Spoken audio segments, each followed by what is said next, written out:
తెలంగాణలో మళ్ళీ politics heat ఎక్కాయి. గతంలో తెలంగాణ ఉద్యమం సమయంలో బీఆర్ఎస్ పార్టీ, అప్పుడున్న టీఆర్ఎస్ పార్టీ నీళ్లు, నిధులు, నియామకాల పేరుతో ఉద్యమాలు చేసింది.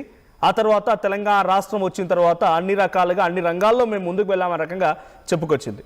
అయితే ఈ 2 ఏళ్లుగా కాంగ్రెస్ పార్టీ ప్రభుత్వం అధికారంలోకి వచ్చిన తర్వాత నీళ్లు, నిధులు, నియామకాల పేరిటకు సంబంధించి గత ప్రభుత్వంలో వాళ్ళు చేశారా చేయలేదా ఏంటనేది ఈ ప్రభుత్వం కొన్ని వివరణ ఇస్తూ కొన్ని ప్రెజెంటేషన్లు చేస్తూ ఎక్కడెక్కడ ఎటువంటి అవినీతి జరిగిందనే విషయంపైన విచారణలు, ఆదేశాలు, విజిలెన్స్ ఎంక్వైరీలకు ఆదేశిస్తూనే ముందుకు వెళ్తోంది. కానీ కొంత నీళ్ల విషయంలో పాలమూరు రంగారెడ్డి ప్రాజెక్టు విషయంలో వెనకడుగు వేసిందనేది కేసీఆర్ చెప్తున్నమాట.